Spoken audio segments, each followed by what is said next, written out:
бул жолку чыгарылышта ушу сиздин эмгегиңизди чагылдырып берели деп чечтик.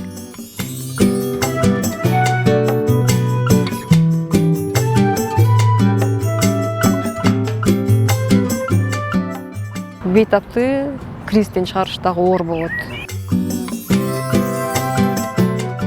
Ушинтип эле өлүп калабы, кишинин жашоосу ушундай турбайбы деп аябай бир башкача болгонмун. Медицина илими дагы бул башкалардан айырмасы ушу күндөн күнгө жаңыланып туруш керек.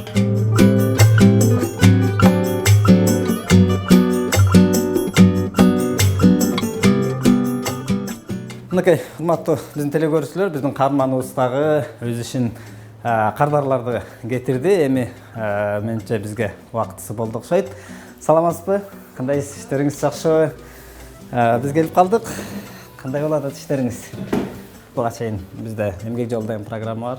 Анан бул жолку чыгарылышта ушу сиздин эмгегиңизди чагылдырып берели деп чечтик. Негизи эле алгачкы эле сурообуз. Негизи бул кесипти эмне болуп тандап калгансыз? Өзүңүз кайсыл жактын колунуп болосуз? Мен Ысык Көл областынын Балыкчы шаарында төрөлгөм. Ал жерде мектепти бүтүп, анан 11-класты бүткөндөн кийин жалпы республикалык тестирлөөнүн жыйынтыгы менен ушул медициналык академияга тапшыргам. Жалпы республикалык тестирлөөдө дагы жогорку бала алып, президенттин грамотасын алгам. Ошол үчүн дагы ошо бюджетке өтүп, медакадемияга тапшырып калгам. Бул ушу кесипке келип калышыңызга ким түрткү болду, эмне себеп болду?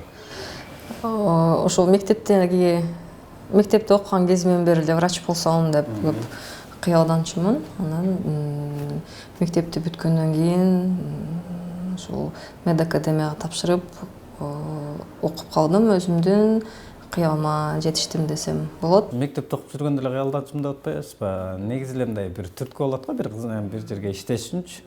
Сиздин тандооңузга кандайдыр бир себептер барбы же ушул сиздин тааныштарыңыздан ушул тармакта иштегендер барбы деген? Ошол кичинекей кезимден эле телевизорду көргөндө мындай врачтарды бир герой сыяктуу көрүнүп, ошо чарчап, анан дагы операция кылып, алардын баарын адамдарга жардам берип, ошолорду оор акыбалдан алып чыккан, мага ушул бир өзгөчө бир романтикалык сезилчү.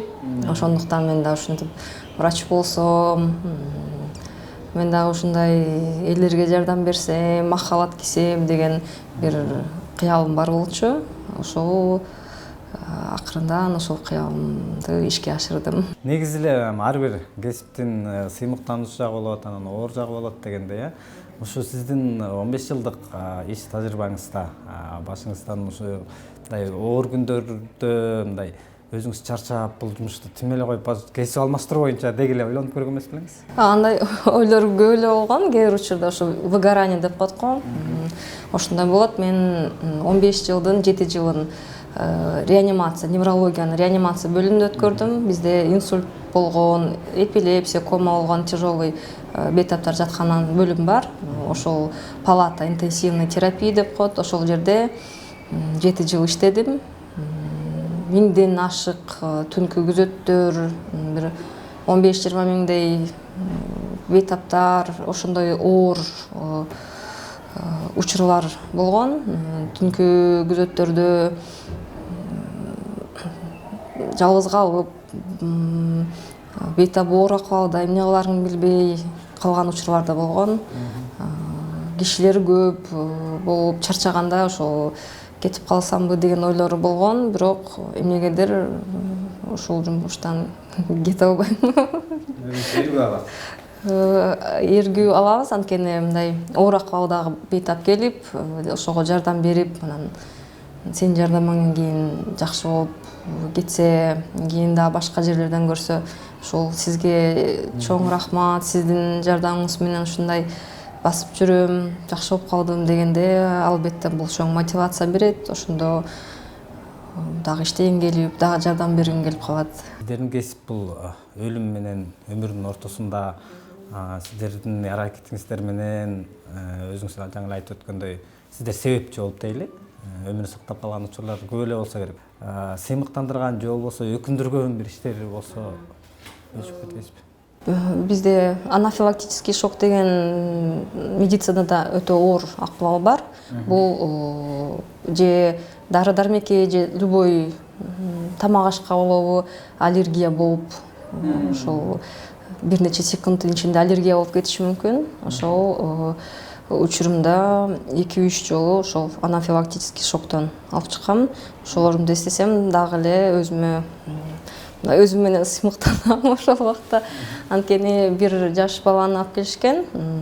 Ошол көчөдөн бир гамбургер жеп алып, ошондон кийин эсин жоготуп, ошол жерден эле кулаптыр. Анан жакын жерде болгондуктан бизге алып келгенге жетишип, ошол жаш бала алып келгенде мындай өңү бир бозомтук, даже мындай фиолетовый сыяктуу болчу да, сатурациясы өтө түшүп кеткен, дыхательный недостаточность менен түшкөн, сознаниясы кома, глубокий кома болуп.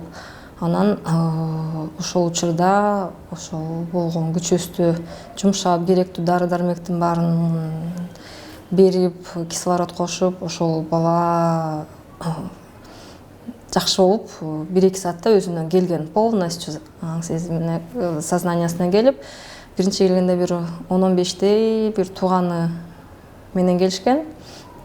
Ошонун баары жанында жүрүп, анан тиги бала өзүнө келип жакшы болгондон кийин карасак өзү аллергия экен. Негизи анафилактический шок өтө оор акыбал деп эдимби, андан чыгарып кетиш өтө оор болот да, бирок ошол баланы ушинтип сактап калганбыз. Андан кийин Бул убакытта сиздер үчүн аябай маанилүү болот. бир нече секунддун ичинде даже болуп кетиши мүмкүн. Ошол убакта өзүңдү чогултуп, командаңды дагы медсестра, санитарка, башка врачтар баарыбыз чогулуп туруп, ошол жардам берип, өзүңдүн оюңду да чогултуп, өзүңдү ошол жерден башкара билиш керек. Анан командага дагы таасир бере бериш керек. Ошондой оор акыбалдар да болуп калат.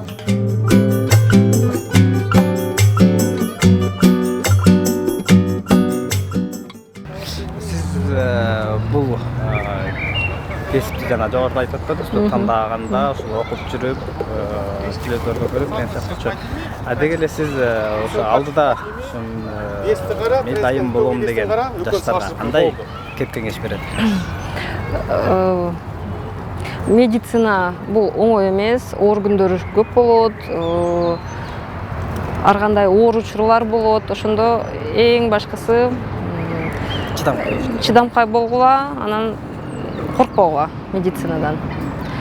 Дагы бир кеңешим, эгер сиздердин ушул кыялыңыздар болсо, обязательно аракет кылышыңыздар керек. Ошол кыялыңыздар ишке ашсын. Ишке ашырыш үчүн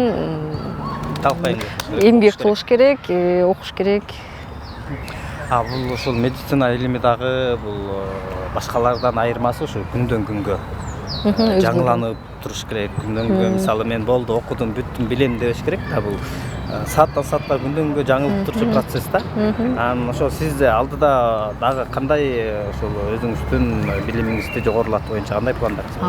Азыр мен өзүм невролог кесинде иш алып барып атпаймынбы? Ошол боюнча магнитно-резонанстын томография деген диагностикалык бир изилдөө бар. Ошону азыр жакшылап окуп жатам. Ошого билим алып, кененирээк.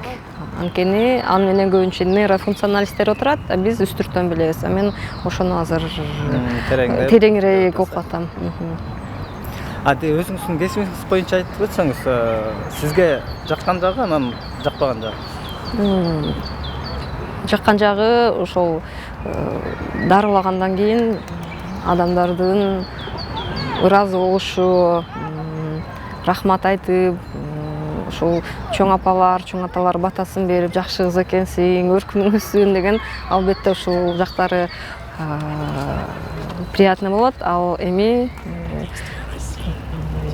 жакпаган жагы десем, жумуш өтө оор, кээ бир бейтаптар түшүнбөйт ошонучу. Ошол жагы болот.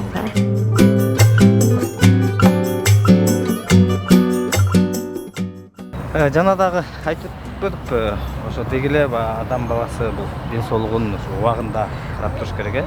Бизде качан гана ооруп чыдабай калганда кайрылабыз да дарыгерлерге. Ошолор боюнча сиз кандай кеп кеңеш берет элеңиз? Ден соолугуңарга көңүл бургула, анткени силердин ден соолугуңар, силердин жоопкерчилигиңер. Негизи бул инсульт баары бир улгайган адамдарда көбүрөөк кездешет. Ошол улгайган учурда кан тамырлар дагы бир аз өзгөрүүгө учурайт.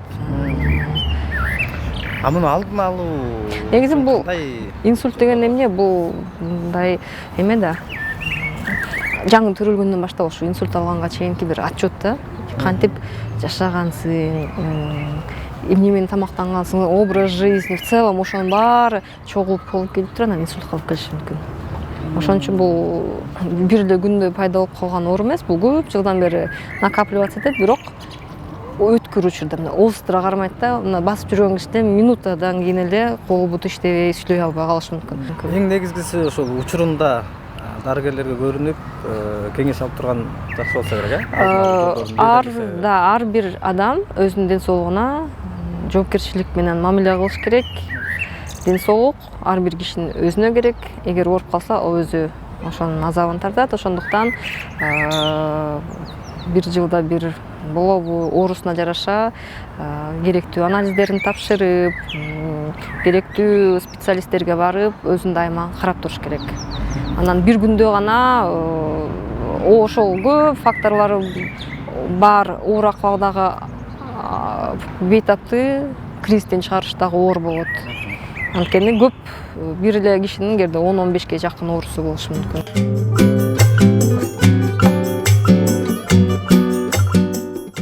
Кызматта ошол жакта иштеп жүрүп, эсиңизде калган окуялар менен бөлүшүп өтсөңүз телекөрүүчүлөр үчүн.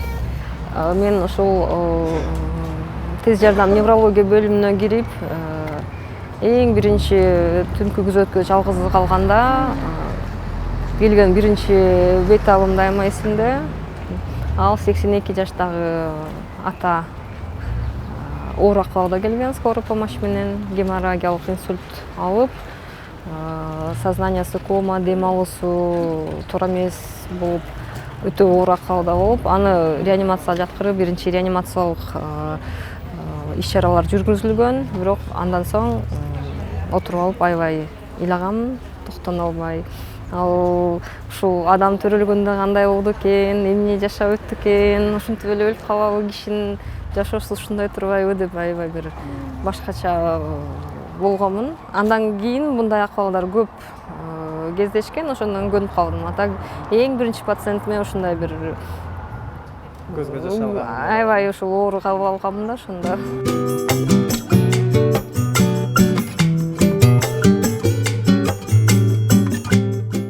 Бул жолку чыгарылышта ушу сиздин эмгегиңизди чагылдырып берели деп чечтик.